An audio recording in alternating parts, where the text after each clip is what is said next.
Okay, we've been training our horse for about a year by now. We're at the beginning of his 3-year-old year, and as you noticed, I've got a bridle in his mouth now. This does not mean that as soon as January 1 hits the corner, you gotta put a bridle in the horse's mouth. I start my colts in 2-year-old year about January or February, so by the end of the year, I'm pretty much ready to put a bridle in their mouth. I either put it at the end of the 2-year-old year or at the beginning of the 3-year-old year. But it's not a set rule. If you start your colt later, don't be scared to wait another 2, 3, 4 months. It's not that big of a deal. Also, I only put the horse in the bridle if I feel that I've got all the parts where I want him in the snaffle. There is no point of going in the bridle if I already feel that my horse is a little bit stiff somewhere in his body or in the face in the snaffle. I'm gonna try to get my horse as soft as I can in a snaffle before I go to a bridle. It's gonna be harder for me to fix a horse in a bridle than it is in a snaffle, especially laterally. If a horse is stiff somewhere in the rib cage or in the neck or in the shoulders, I'd rather take it out of him in a snaffle than in a bridle. So don't be scared to wait a little bit longer. Now to me, it's not that big of a deal going in the bridle for a snaffle, because the main thing is that I always ride my horses the same way in a snaffle as I do in a bridle. Like I told you from the beginning, I always have that neck rein on them, and I always hold my horses with a steady pressure. I don't bump quite as much. So when I go and step into a bridle, yes, of course it's going to be a different feeling for the horse, but it's not going to be that much different than it was in a snaffle. One, because I use my hands the same, and even when I go one-handed in the bridle, it's going to be the same feeling on his neck. Two is because I didn't bump quite as much in a snaffle, and I'm not going to bump in the bridle, and I'm just going to hold him. So he knows how to give to that steady pressure. The only thing I would say, you gotta kind of soften up your hands a whole lot, especially the first few times you put a horse in a bridle. The most important thing is not to scare your horse in a bridle. If you scare him the first 2 or 3 times you put it in, it's going to take a lot longer to get him confident to it. The most important thing is that you put a short shank bridle in your horse's mouth for the first few rides. And the reason is that you don't have quite as much leverage as a long shank bridle. The snaffle doesn't have any shank. A long shank bridle has a completely different feel to the horse than the snaffle. So you gotta make sure you go somewhere in the middle and just use it like a little short shank snaffle or short shank correctional, just so that you get a little bit of transition to the horse.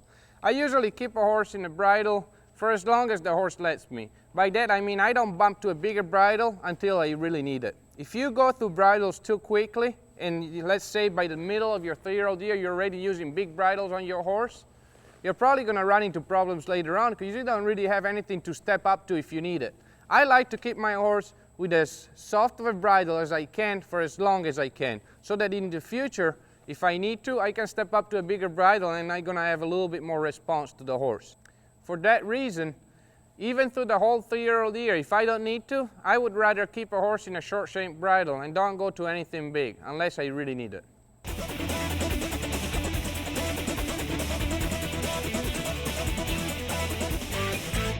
The most important thing you gotta keep in your mind when you put your horse in the bridle for the first few times is to really slow your hands down.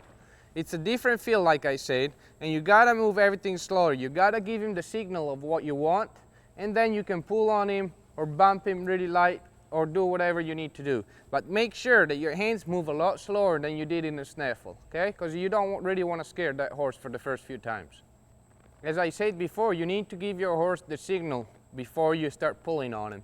That's why when I lope a horse around in the bridle for the first few days, I really try to pick my hands up and barely get any contact in his face and at least count to 2 or 3 before I really grab a hold of him. By that, I mean that I want to make sure that I've got the horse in my hands and he knows what he's supposed to do before I pull on him. If I pick my hands up very lightly and this horse is going to fight the bridle, there is no point of pulling any harder. Make sure you use the minimum pressure necessary to get the job done. So really, give him a lot of signal, push with your legs. Once the horse kind of falls into your hands, then you can get into him a little bit more and ask for as much as you need. But be very soft at the beginning. The worst thing you can do when you first put a horse in a bridle is jerk on him right away. 2 reasons. One, it's because you don't want to scare the horse in the face. And if you put a bridle in his mouth and start jerking on it, you're really going to hurt his mouth. Second, you always want to teach that horse to move away from that steady pressure. If you get on him and he's stiff in the bridle and you start jerking on him, you're never going to find out what he's going to be when you just put that steady pressure. So remember, first steady pressure, then bumping. Maybe the most important thing that you need to keep in your mind when you do the transition from a snaffle to a bridle is to be very patient. I see a lot of guys getting really impatient when they put that horse in a bridle and they destroy what they built for so long in the snaffle. If you build that confidence in the snaffle and if the horse is really nice and soft in the snaffle, take your time. Take a week or two until you ask quite as much as you did before in a bridle. The reason why I wait for so long is because I want that horse to get used to what he's got in his mouth. It's a different thing and he's got it in his mouth. So you got to remember that it's a very sensitive part. So make sure that you take your time, let him get used to it. Once he's relaxed and you feel like he's doing everything like he was in a snaffle, then you can get into him and ask him for a little bit more.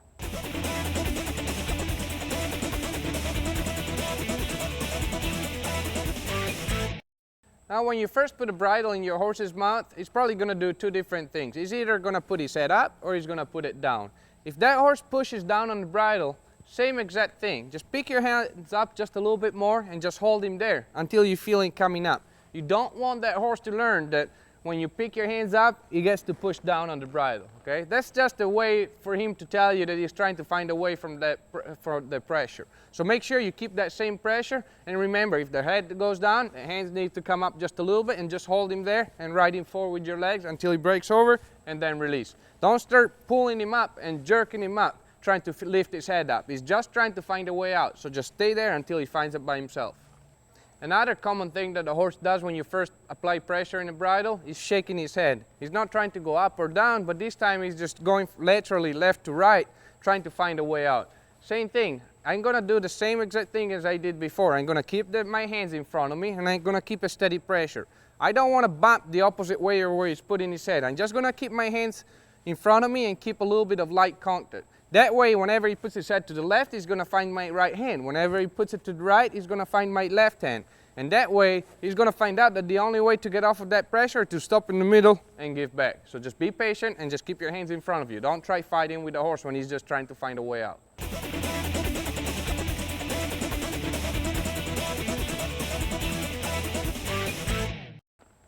A tip is to really wait until your horse feels really good in the snaffle, okay? Don't rush to it just because you see a friend having a 3-year-old in the bridle and you feel like you need to put yours in the bridle.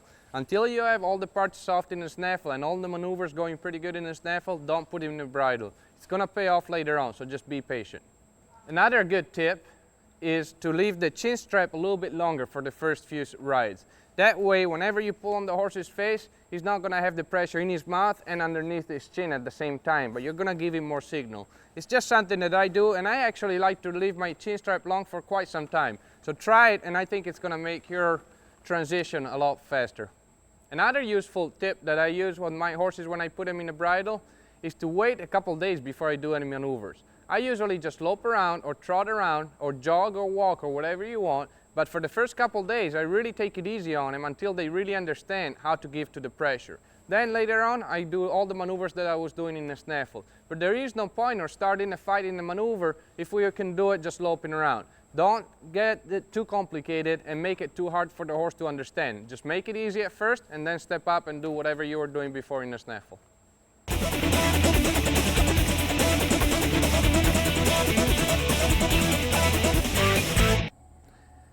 What we're going to talk about now is the program for the circles in the first part of the horse's 3-year-old year. By now our horse should be pretty much in a bridle. If it's not, it's pretty close to be. So we're going to start working one-handed more than two-handed. Till now we've been doing everything two-handed. I believe that the sooner you can start riding your horse with one hand, the better it's going to be. Just because at the end we are going to show one-handed. So the more the horse is comfortable doing everything one-handed, the better it's going to be for the end result. By now our horse steers around very well. He knows how to stay in a circle because we've already been working on it for the last 6 or 7 months on it. So this horse knows how to stay in the circle and he knows how to be framed up. We spent some time framing him up and showing him where we want him to be. Now, depending on the horse, a horse that's soft in the face and is kind of collected by himself, he's going to stay framed up almost by himself right now. A horse that doesn't really want to be soft in the face is probably not going to be framed up all the time right now. No matter what, we should have a good face on him, and when we pick our hand up, it should always be soft in the face. So the main goal right now is going to be to get our horse to hunt that circle by himself, staying in a good position without us helping him at all. We've done all this before, but we are helping the horse a lot. We are always on his face, teaching him to stay framed up, guiding him around, and doing all this sort of stuff. If you want your horse to have a good circle, especially fat circles at the end, you're gonna have to have that horse knowing 100% where he needs to be without you helping him at all. So what we're going to do today is start working on getting this horse really hooked up in the circles without us helping him. In order to do that, I'm gonna be a little bit harder on him when he makes a mistake. I've been spending the last 4 or 5 months teaching this horse how to stay in the circles, and if he moves out or he moves to the inside of the circle, I keep putting him where I want him. Right now I'm gonna do the same thing, but I'm gonna be a little bit more serious about it. If he still leaves that circle, I'm gonna be a little bit more aggressive, and I'm gonna show him that that's really what I don't want him to do. He needs to stay in the circle all the time. This horse needs to be in the circle and needs to think about the circle like a set of tracks that he can never leave. If he leaves those tracks, something bad's gonna happen to him. Now, I don't want that horse to be afraid of leaving him too much, because if not, he's gonna panic. And later on, we will have to get him to leave the tracks and go in straight lines, changing leads through the middle. So you don't wanna be going over the line. But you definitely have to have that horse hooked up in the circles, looking where he's going and thinking about staying in that circle. In order to do that, like I said, I'm going to change my punishment just a little bit. If the horse leaves the circle, instead of just putting him back to the tracks of the circle where he needs to be, I'm gonna exaggerate it and cut right through the middle of the circle. Every time he leaves that circle, if he goes to the outside, I'm gonna cut right through the middle of the circle. I'm gonna do it a few times, and also I'm gonna introduce a new kind of, I would say, punishment, just so that that horse understands a little bit better. Let's say the horse wants to lean towards the gate. I'm gonna let him go all the way to the gate if he wants to lean that way, and I'm gonna maybe spur him around and turn him around the opposite direction or where he wants to go, and then bring him back to the circle and then let him rest. I'm doing this because I really want to make it black and white. Going out of that circle and letting you go where you want to go, something bad is going to happen. When you stay in the circle, all the pressure is off. Pressure outside the circle, no pressure in the circle. Hopefully that horse pretty quick is really going to understand what we want him to do. Right now I say that I really want to start working one-handed. No matter what though, every day when we start, I usually start with in the first part of the 3-year-old year, I usually start two-handed. If everything feels good two-handed, I go one-handed. I told you that it's not that big of a difference for me going two-handed and one-handed, because I use pretty much my hands the same way. So it shouldn't be that complicated to do that transition. So let's go ahead and start loping this horse on the right lead. We're gonna lope some circles and see what he does.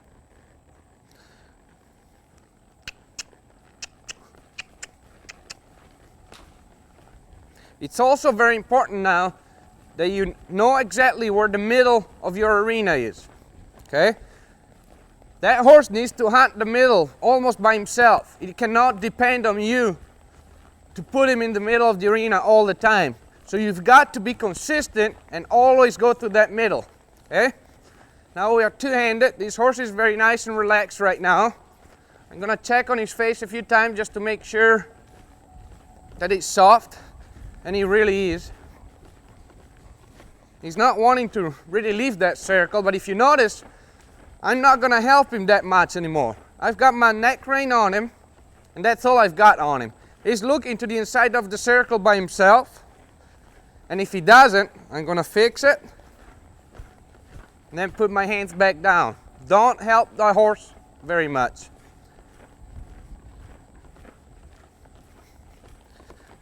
Now that it feels pretty decent with two hands, let's go ahead and start going one-handed. And here everything feels pretty good. So don't be scared to just lope a few circles and see what the horse does.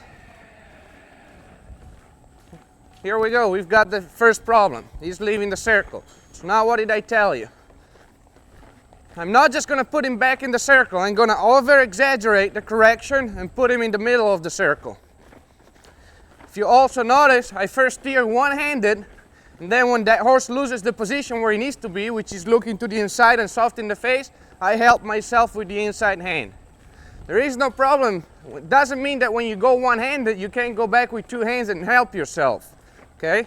Make sure that that horse always stays in the correct position. So if you need to go and help yourself with the other hand, that's totally fine. I'm gonna keep my hand low on his neck. I don't wanna help him too much. He's going out again, steer, loses his position, inside hand, put him back in the middle. Every time I steer, after I get done steering, I wanna make sure that that horse stays soft. Because when I go show and I steer, I want that horse to stay soft in the face. Steer again. And this is what I was talking about. If this horse does it one more time, I'm probably gonna get a little bit more aggressive and get after him a little bit more. I'm gonna let him go where he wants, which is by that gate right now. We're gonna let him go by that gate. This is the bad place to be. Bad place to be. Go back to where you want him to be. Now this is the good place to be. Stop, release the pressure for a second. Let him think about it. It's very important of what you do where, okay? You gotta let him go where you don't want him to be. You get after him. You don't want him to turn to the left because that's where you want it to go. You want him to turn to the right, get after on his face a little bit, just make him feel uncomfortable. Turn him to the right a few times, rush back where you wanted him to be, which was here, and then relax. You want to be hard enough to where the horse really pays attention to you and say, oh man, what did I do right there? But you don't want to be too hard for that horse to get scared, because the next time you get to this point, if you scared him too much, he's probably going to take off and panic. You don't want that. So now we're going to pick up the lope again and see what he does.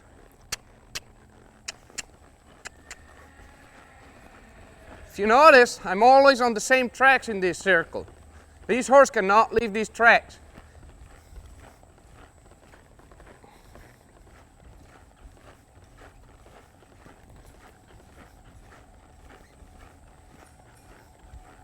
There, a simple correction like that, and that horse is already thinking about it a little bit more. Every once in a while, I pick my hand up, right in forward with my legs, make sure he's soft in the face. See how similar this with one hand is to what I was doing with two hands, even in the snaffle? Now with a little bit of a steady pressure, I can get my horse to just be soft in the face. There is no point of bumping right there. That's what I want to be able to do at the end when I go show. I want to be able to just lift this hand up a little bit, get him soft, and put my hand down. If I had to bump on him all the time, I'm not going to be able to do it in the show pen because they're not going to give me any points for it. Now if he's good, I'm going to change the diameter of that circle, make sure he's hooked up in the small circles also. Just move my hands across just a little bit more, and he goes right into that small circle. Notice I'm always going to the middle, right here. The horse wants to leak out, I'm not going to help him, I'm going to let him leak out. But if he's on those tracks, that's where he needs to stay. Always to that middle.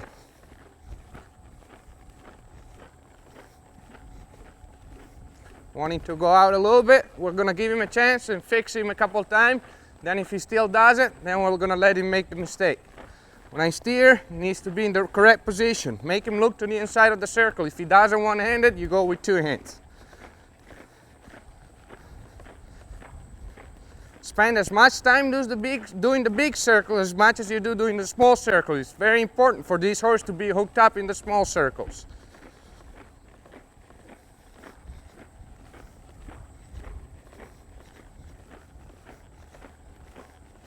That simple correction fixed it. Okay, so there is no point of going hard if you don't have to. First give him a chance, then if he doesn't do it, then you go hard. Check on his face again. Everything feels good. We're gonna go back to the big circle. But you see how this horse is really hooked up. He's quiet. He knows where he needs to be now. he's not even thinking about leaving that circle. Now this horse is pretty low-headed naturally, so he's kind of collected naturally right now. If one is high-headed, I don't care, as long as when I pick my hand up, he's soft in the face. Oh. Everything looked good right there. I'm gonna reward him. The middle, it's a good place to be, okay? Try not to get after your horses where you want them to stay quiet. The middle, they always get really tense about the middle later on. Because we turn, we change leads, we pick up the lope. All the stuff starts from the middle. So you know better than anybody that later on when you start showing your horse, he's gonna be tense in the middle. So try not to get your horse hot in the middle. Everything that I do in the center of the arena is to get the horse quiet. If I need to get after him for something that he's not doing right, I'm gonna move off from the middle, move away from it. By instance, I say whoa a couple times in the middle and he doesn't stop right, I'm not gonna start jerking him back in the middle. I can do that a little bit later on when the horse knows exactly what he's supposed to do, but for right now, I'm gonna move away and go somewhere else in the arena and say whoa, and then get after him, and then come back in the middle and let him know that that's a good place to be. Whenever I wanna let him catch some air, I stop in the middle. Whenever I wanna do something bad, I go somewhere else. Whenever I'm happy with the horse, let him know that this is a good place to be. So this is exactly what I want for the first part of the 3-year-old year. I want this horse to be confident in the circles. He needs to stay in the circles all the time. The more time goes on, the more time we're going to spend in the circles. About 3/4 of the time that you spend in the arena when you show a horse, it's doing circles. So it is a very important maneuver that you don't forget to practice on. Even if the horse feels good, too many circles, it's not going to be a problem. Even if you go a little bit over the line and you go 150% making sure that that horse is hooked up in the circles, that's always good. Every day I come out and I practice my circles. If everything looks good, I move on and I go do something else.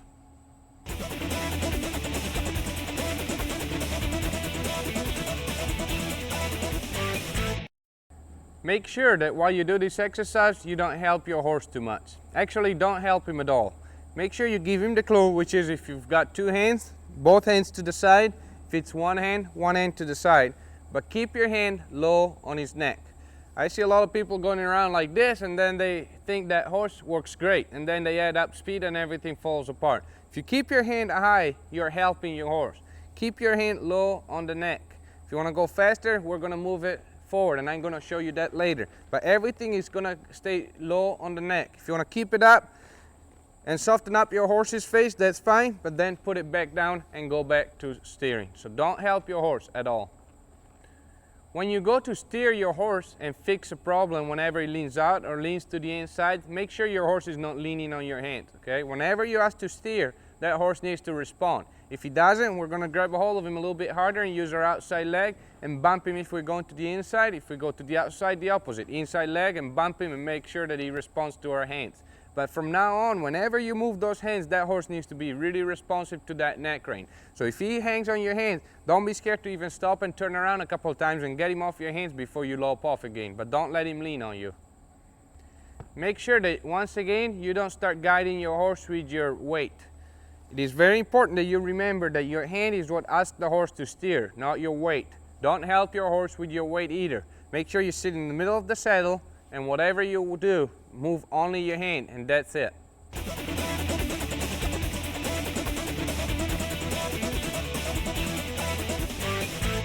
If you feel that your horse is getting stiff in the face when you steer him to the inside or the outside, maybe move away from the circle and go back and work on the bridling up a little bit more. There is no point of really getting into your horse while you circle him, because if you work on it and he doesn't feel good and you get after his face, that horse might get uptight and might not like circling anymore. Make sure that when you work on the circles, you keep your horse quiet and just work on the steering. If you have a problem with these bridling up problems, go ahead and move away from the circle and just pick some straight lines or go somewhere else and work on his face. But don't work on the face too much while you try to steer your horse.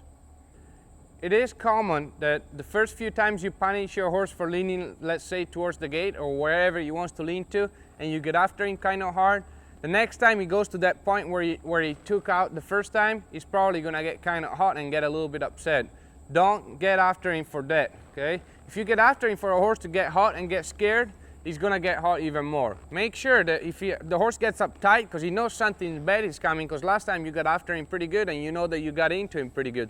So make sure that the next time you get to that spot, if he takes off to the outside, we're gonna do it again. But if he gets to that spot and he kind of wants to speed up or raise his head and thinks kind of fast, just pick your hand up and slow him back down and show him, hey, it's okay, as long as you stay here, it's not that big of a deal. It's only a problem when you move out of that circle. So just take your time and maybe go 2-3 times by bridling him up and let him go slow. And that way he's gonna understand that that spot is not a bad spot to be. It's only when he leaves that circle that it's a bad thing to happen. It's also common for a horse, after a few times that you correct him severely, that he wants to make a mistake and he makes it for like a second and then he fixes it by himself. By that I mean that you're loping along and you know that that horse has been thinking about leaning to that direction, and you feel him leaning just for a little tiny little bit, and then he comes back by himself. But in that occasion, don't do anything. That's a good thing to happen. That's telling you that you actually got into your horse's head. He knows exactly what's going on. He knows that he wants to go there, but he knows that if he goes there, something bad is going to happen, so he comes right back to where you want him. That's exactly what you want that horse to do. It's just a transition between being not cooperative and being very good for you and doing what you want. So he's just trying to figure out what you want. So make sure that you don't get after him for doing that, okay? If he gets back right where you want him by himself, that's actually good. Just reward him for that.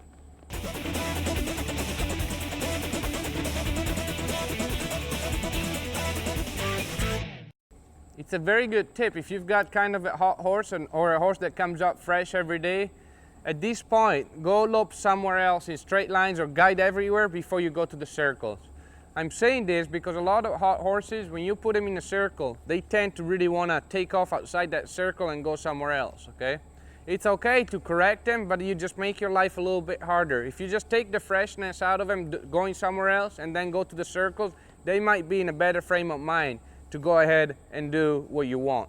I told you before that I usually start on the circles, but that's a little bit before we get to this stage. Now that we are asking the horse to do it completely by himself, I usually go somewhere else and maybe steer them around and then go into the circles and see what they do.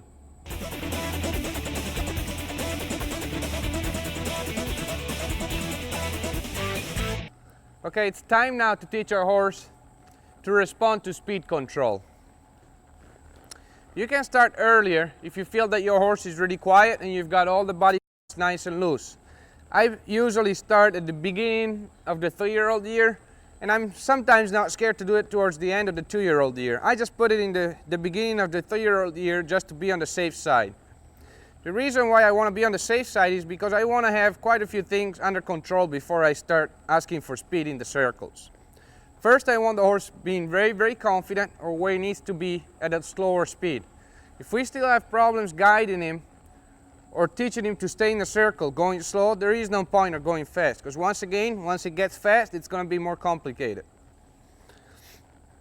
Also, I want to make sure that my horse is very soft in the face and that I can move his hips around, shoulders around, because when I ask him to slow down from a high speed, I'm going to ask this horse to stay in a very correct position, body position. So if I don't have all these things before I start teaching him, it's probably going to be harder for me, and it's going to be harder for the horse to understand, because I'm not going to be able to put him in the position that I want him to. So once again, remember, before you start working on something, make sure that you've got all the tools you need to teach that horse to do it correctly. Now, to teach a speed control, all I'm going to do is put the horse in a circle, make sure it's comfortable, nice and quiet.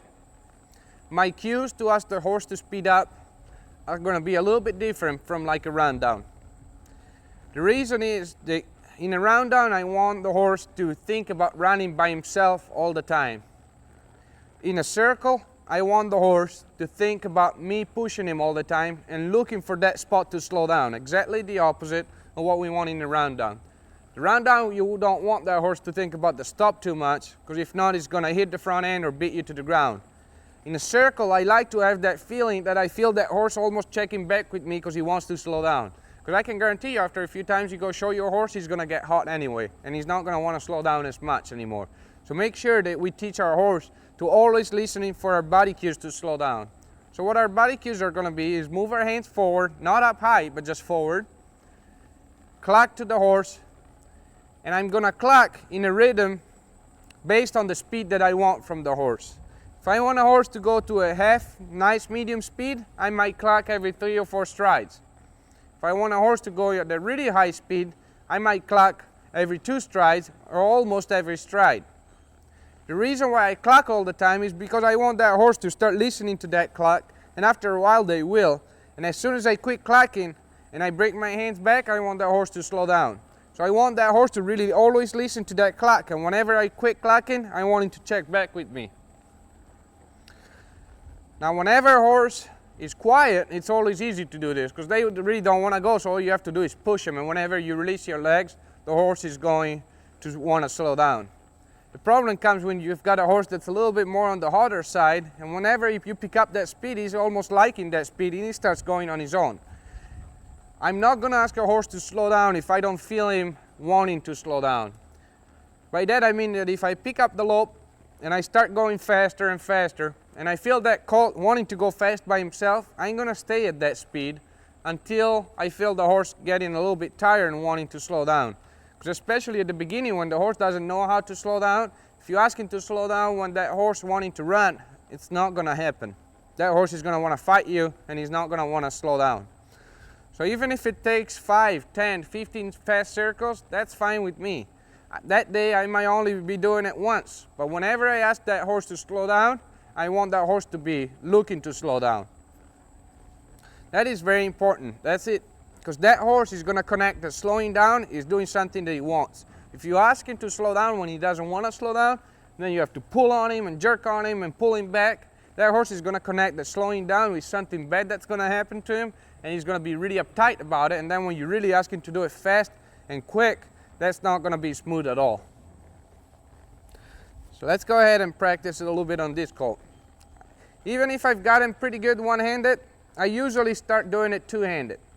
The reason is because when I want to slow down, I want this horse in a good position. The good position to me is standing up with his shoulders, not ducking to the inside or the outside, staying on the same tracks, be soft in the face, and keep the same lead.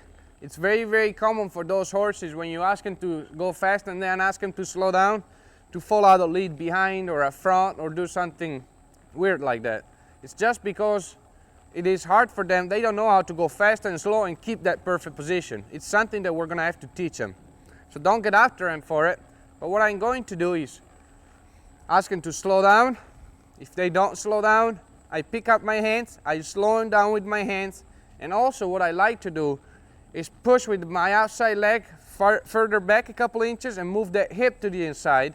And that's going to teach that horse to always stay on the correct lead when he slows down. Now later on, we might not do this quite extremely, but at the beginning I'm going to do this. Every time I slow down, I want that horse to kick the hip to the inside, just so that it gets into a habit for him to really move that hip underneath and stay on the correct lead. I also don't want to steer in a small circle yet when I slow down. The first few times I slow down, let's say for the first few weeks or the first couple of months, I teach this horse to slow down and stay in the same tracks. Because I don't want that horse to relate slowing down with change of direction. If not, you may incur in some problems later on that when you really do it fast and you slow down, he's going to duck his shoulders to the inside wanting to go to that small circle. Later on we'll do it, but for right now I want that horse to stay in the same position that he was going fast.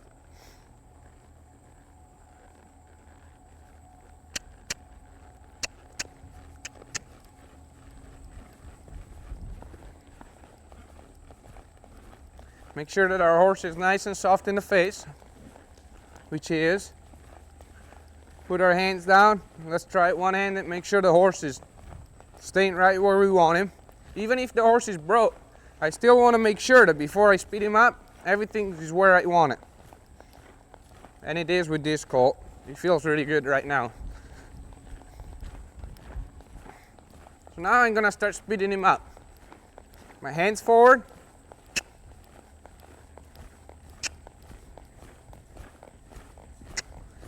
It's very important when you go fast, you don't let him get out of position. Make sure that he stays in a good position. If you go fast and he raises up, put him back where you want him. Keep going fast. Now this is not fast, but it's definitely faster than what he was doing before. This is a good point to start.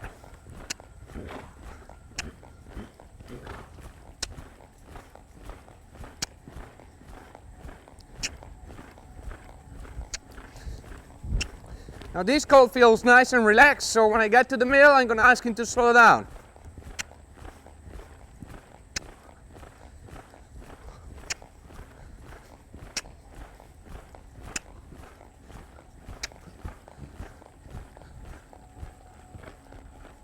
Bridle him up, move that hip to the inside, and then turn him loose.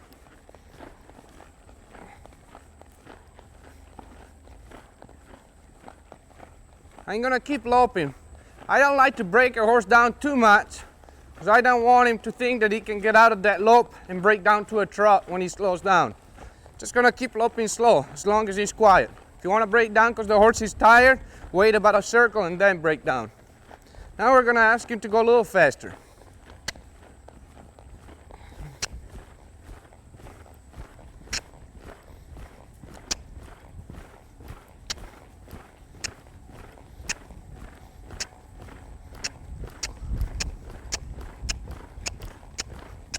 Every few steps, I check on that face, make sure that he stays nice and soft, even going fast.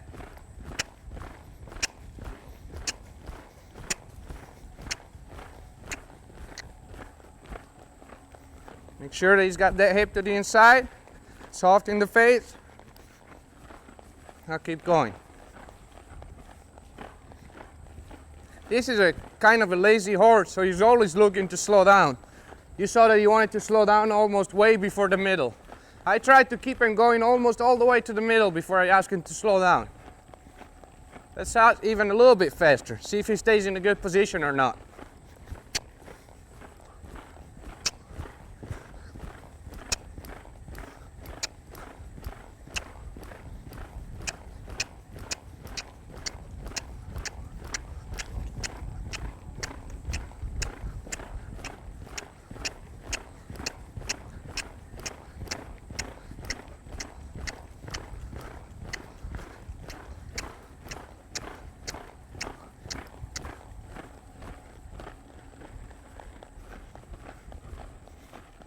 And here it did.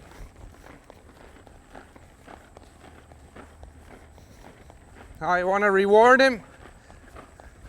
I'm going to wait a little bit about a circle, and then I'm going to let him break down. In the case that horse doesn't slow down, I'm just going to slow him down with my hands, okay? In the case he falls out of lead, I'm going to break him down, put him back on the correct lead, and pick up the lope again. It's very, very important that you do this a few times. Don't just ask him to slow down one time and then be done with it. Ask him to slow down and keep going at the lope. Then speed him up again, then ask him to slow down. The more times you do it, the more he figures out that it's nice to slow down, because after that it's not as hard as loping fast. We get to lope slow for a little bit. So that when he goes fast, he's going to be looking for that slowing down, because he's not going to want to go fast and be tired. On this colt here, I haven't started working on the spin control till lately. But the thing is that I've got all the parts to teach him to do it right, so it's not that big of a deal, because I can just put him exactly where I want him when he slows down. That's the important part. You gotta have all the tools that are gonna let you do what you want, and let you put your horse exactly in the position that you want.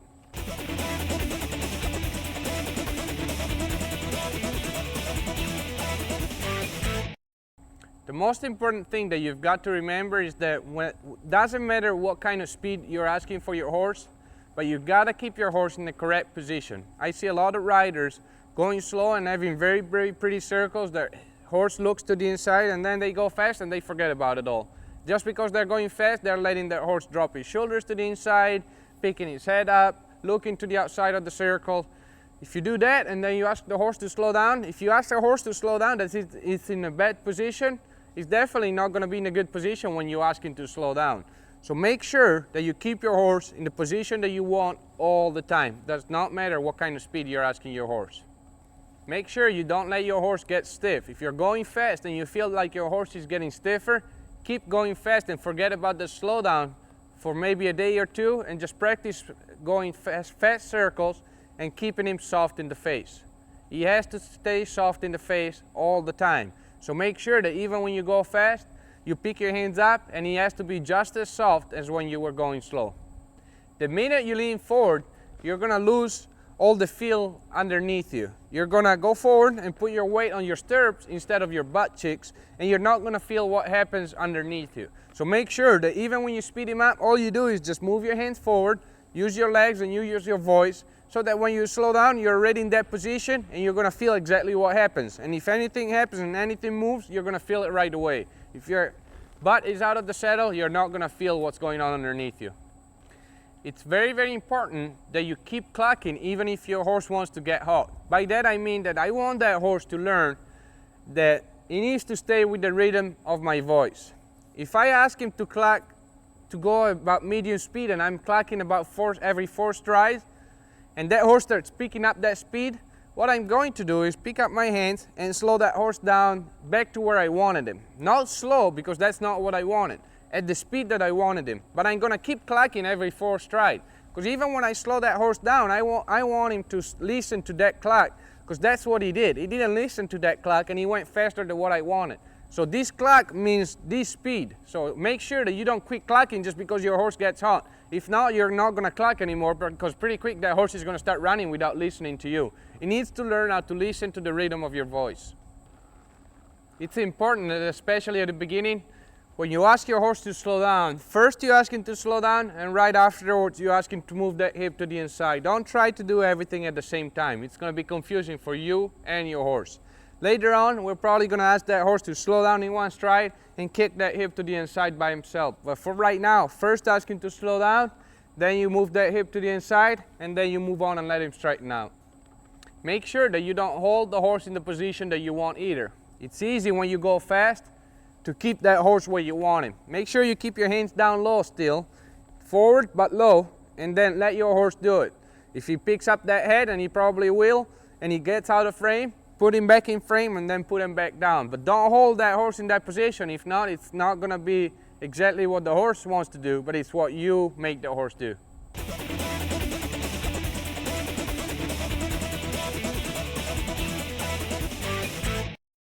If your horse gets hot while going fast, make sure you don't go any faster, okay? For a few days or a few weeks or a month or 2, you might have to stay at that speed until he gets comfortable with it.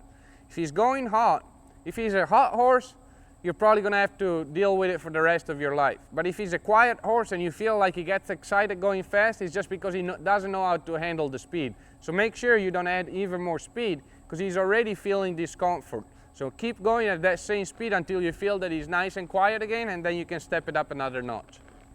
If your horse gets too stiff in the face while you go fast, don't work too much in the circles. Like I told you before, these circles is a good place to be. You don't want the horse to be afraid to be in the circles. So move on somewhere else and go work on the face a little bit harder, and then come back and do the fast circles. Don't get after him too much for being stiff in the face. If the horse leaves the circle anyway, outside or inside, while you go fast, treat it just like if it was a slow circle. Make sure that you steer him back to the circle, and if he does it continually, steer and over-exaggerate the correction and go all the way to the middle of that circle, but keep going fast. The worst thing you can do is slow down when something bad happens, because then you're not teaching that horse to respect you when you're going fast. Fix the problem going at the same speed when that problem occurred. It's very common for horses to fall out of lead behind when you slow down. It's something that I would say 60–70% of the horses do when you first teach them to slow down. So that's why I like to move that hip to the inside. It's very, very useful to have a lot of control on their hips and rib cage before you start slowing your horse down from a fast speed. That way, whenever you slow him down and the horse falls out of lead, you don't even have to really break him down that much, but all you need to do is put your leg on him and make him switch again and move that hip way to the inside, and then go try it again. Don't let a horse break down and reward him if the horse falls out of lead. Make sure that you keep doing it until he does one when he doesn't fall out of lead, and then reward him. It's also common that the horse just stops when the first few times you ask him to slow down. If he's a horse he's a big stopper and he's looking for that stop, I can guarantee you he's probably gonna stick his butt in the ground. Make sure you don't punish him for that. Just push him out of it and pick up that lope again. That's exactly the reason why I don't like to break my horse down as soon as I ask him to slow down, because then they learn how to stop. I want that horse to keep that forward motion, but I don't punish him either, because I'd rather have a horse that wants to stop than a horse that doesn't want to slow down. So all you need to do is just move him out of the ground and just keep loping. Keep staying in that big circle, move that hip to the inside, and then go ask him again until he quits doing it. It's not a big problem. Just work on it and just move him out of the ground.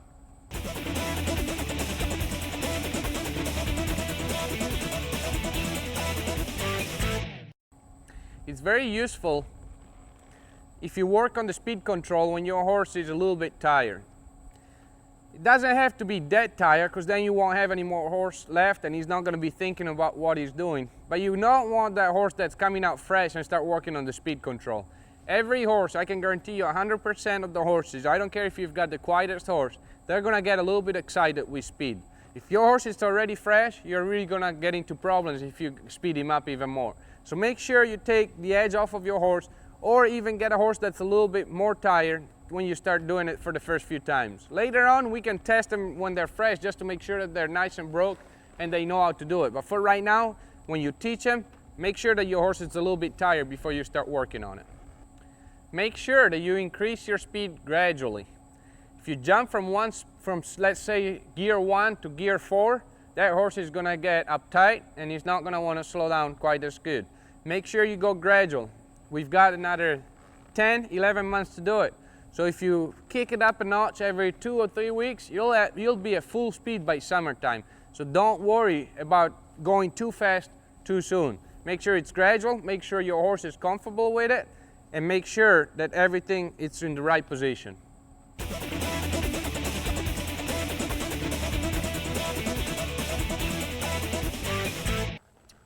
Okay, by now our horse should know how to turn around pretty good, two-handed in a snaffle. We taught him how to stay with our hands wherever we go. So no matter where we put our hands, that horse goes. That means that in the turnaround, if we move our hands a little bit closer to our hip, that horse is going to pick up that speed and start moving his front end. Also, we taught him how to be framed up in that turnaround and step up clean, nice and clean, and just stay in that turnaround while we hold him in that turnaround. Now we can hold him in that good position. Now a horse, in order for him to turn really good at the end on a loose rein, he needs to know how to turn by himself. That means that we cannot hold the horse in the position that we want. If we hold him in the position that we want, whenever we add a lot of speed and whenever we put a lot of pressure on him, just like a futurity final, something's going to fall apart. That horse needs to know 100% where he's supposed to be at any moment in every maneuver. So we got to teach him that. If we hold him in the position, yeah, we can get a good turnaround, but we don't know how he's going to do it by himself. So by now our horse is turning really good when we hold him in that position. And let's check on this horse. This horse here, I haven't had him very long, but he's a good turner and he fit the program pretty quickly. But I feel that he knows how to turn just if I keep him in that position. He knows how to walk a circle on the loose rein. He's looking to the inside. Everything looks good right there. When I move my hands, he starts that turnaround with no fight at all. And he's turning very nice and correct. Everything is nice and framed up.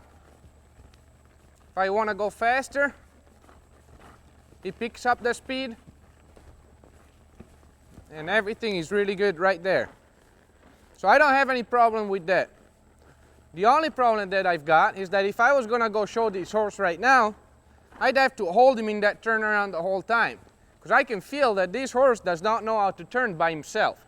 By himself meaning that when I turn him loose in the face, I can guarantee you this horse is going to kind of get lost. And that's exactly what we need to work in this section. These first 6 months of the training, he's going to be introducing our 3-year-old to the maneuvers that he was already doing before, but doing them by himself. So what we're going to do the same exact exercise. Going to get him soft, going at the walk, start that turnaround nice and soft, go to about medium speed. Until we can hold that horse in the turnaround, there's no point in turning him loose. Now that he's turning good, we're going to release the pressure, and that's exactly what happens.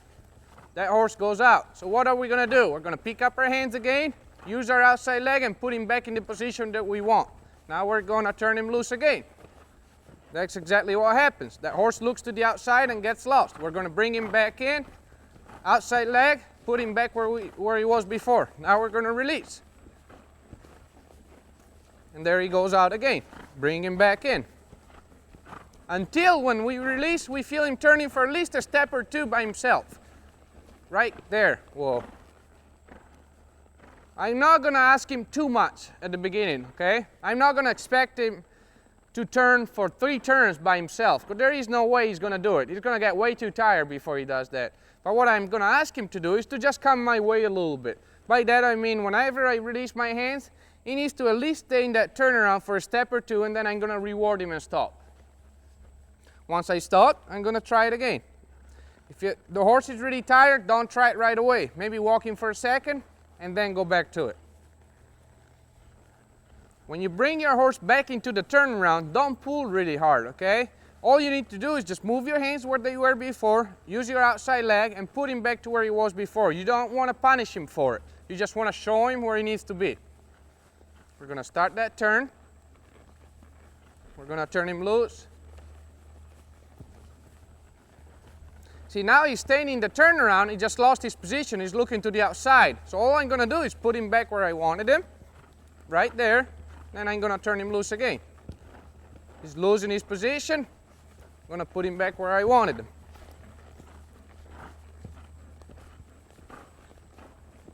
Now he's keeping that position. Whoa. And I'm going to reward him. Very, very important is to keep in mind that your hands are not going to make the horse turn around. Your hands just show him where to be. Your leg is what's going to make him turn around. Remember to keep your leg going while you try to do this exercise. If you grab him and you don't use your leg, you're going to stop your horse. You want to keep your horse going in that turnaround. Let's go to the left this time.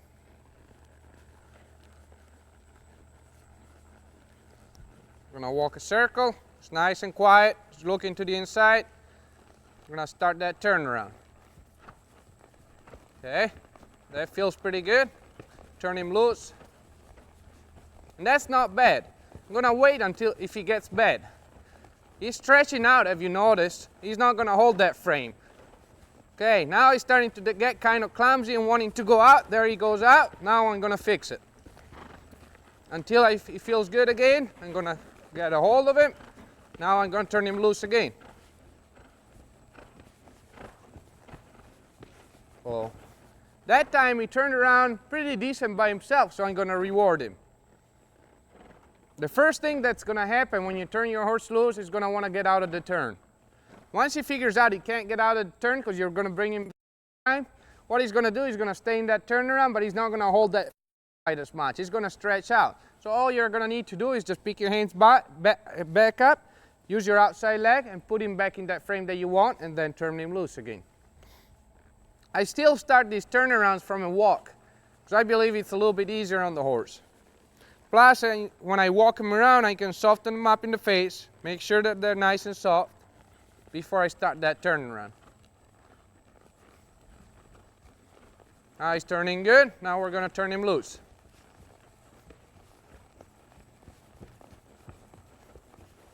Oh, not great, but pretty good. A lot better than what it was before. Let's go to the right and see if we got it better to the right also.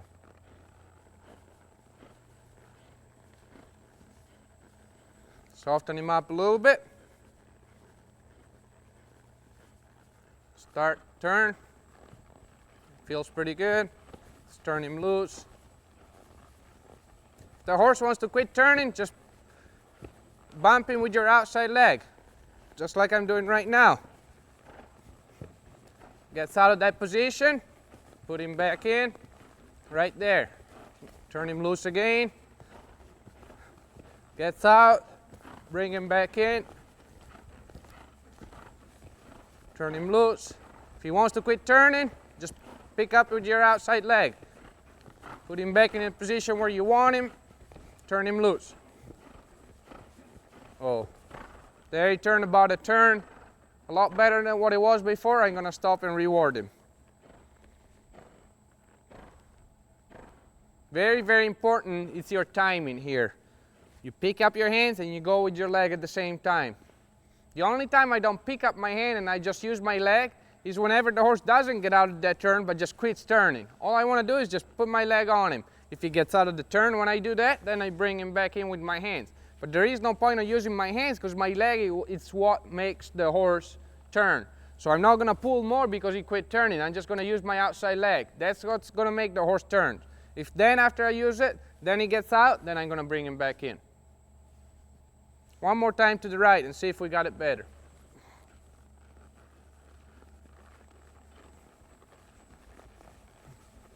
Now I'm releasing. There you go.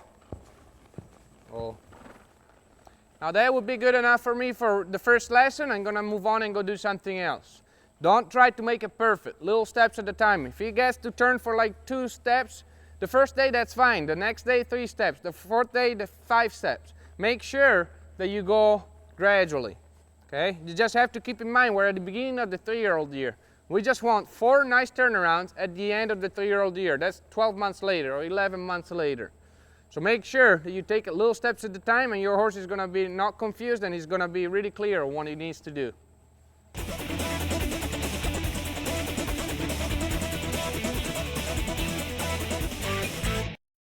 Very common rider mistake during this exercise is to release your hands too quickly.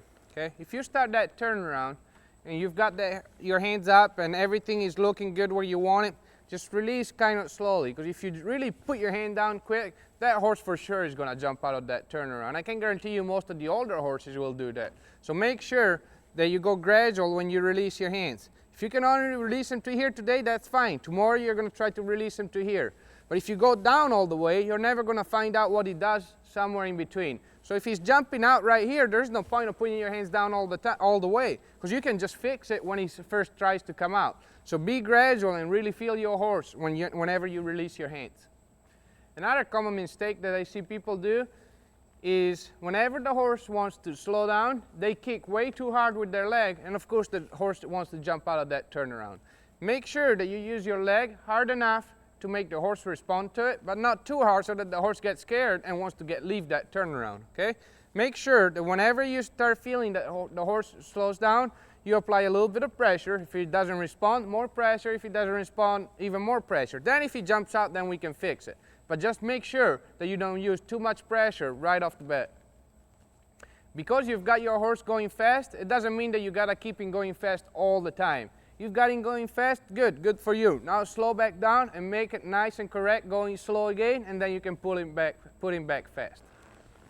Also make sure that the horse is in the correct position before you release. If your horse is a little bit on your hands or he's stiff somewhere in that turnaround and you release your hand, he's for sure not going to keep a good position because you didn't have a good position to start with. So make sure before you release and try to make him do it on his own that you've got him turning exactly where you want him in the perfect position. It's also important that you don't get too aggressive whenever the horse wants to leave that turnaround. Make sure that you don't think that you need to punish him because he's doing something bad. He does not know yet how to do it on his own. So there is no point of punishing a horse for doing something that he doesn't know how to do. So make sure that whenever that horse leaves that turnaround, you just grab a hold of him and just put him back in that turnaround just to show him what you want him to do. If 6 months down the road, he knows how to do it and he wants to jump out all the time, we're going to get after him pretty hard. No problem with that. But at this point, you're just in the teaching stage. So make sure that you go soft when you go to pull him back in that turnaround. Also very important for a rider mistake is not to release your neck rein whenever you release the pressure. By that I mean that whenever you turn your horse, you don't want to put your hands completely down to turn the horse loose. If not, of course the horse is going to stop. That's what he's supposed to do. Remember that the horse, we're teaching him to stay always in between our neck reins. So we got to keep a little bit of neck rein on him. If we start turning around, we've got the neck rein on him. When we release, we're going to release, but we're going to keep this right hand across his neck just a little bit as a signal. Because if we put him in the middle, that's what's going to happen. The horse is going to stop. So it's very, very important that you keep your neck rein on him even when you release the pressure in his mouth.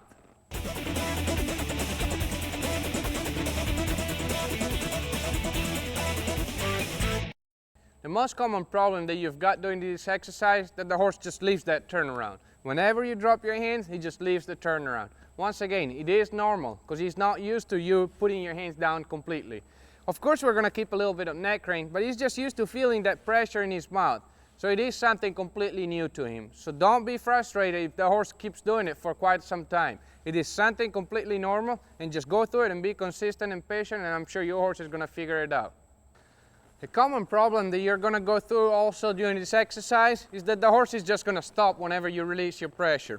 I already told you that before, but just remember not to panic if the horse stops and start pulling on his face. If the horse stops, just step in with your outside leg. Then if he jumps out of that turn, then you pull him back in with your hands. There is no point of pulling on a horse if he didn't go forward, okay? If he stopped, all you need to do is put your leg on him, and that's all it's going to take to get the horse to start again. If he goes forward, then we're going to pull him back in the turn. If your horse stretches out, meaning that he doesn't keep his collection in that turnaround when you release your hands, that's totally fine too. Just like we did when we were introducing the framing the circles, we're going to have to do the same thing again. We taught him how to keep that position, but we haven't taught him how to do it by himself. So it's totally normal that whenever you put your hands down, that horse is going to stretch out. All you need to do whenever you're feeling stretched out all the way, bring him back, use your leg and use your hands to put him back in that collected position, and then put your hands back down. Repetition is the key in this exercise. You got to keep doing it over and over and over and over again until that horse figures out how to stay in collected. Now, not all horses are going to be able to turn around really collected, but you're going to help it no matter what if you take a long time and just teach him this. Then later on, even if he wants to stretch out a little bit, it's going to be a lot better turnaround than what it was if you didn't go through it. It is also very normal when you go through this exercise that the horse steps are not as clean as they were when you were holding him in the turnaround. It is normal because you're turning the horse loose, and whenever he's not sure what he's supposed to do and where he's supposed to stay, those steps are not going to be as clean. So don't worry if you feel your horse getting a little clumsy up front. It's just something that the horse is going to go through. Just stick with it and keep showing him where you want him to stay, and whenever he's got a good idea in his head of where he's supposed to stay, I can guarantee you those steps are going to clean up by themselves.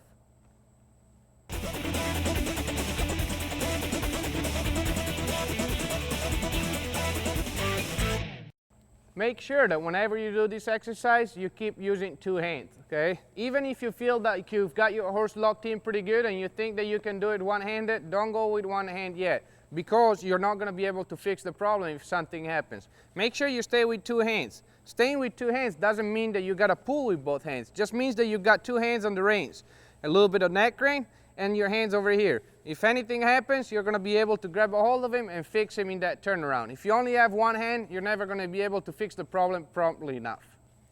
Don't get frustrated if you feel like your horse is not getting it or you're not getting it.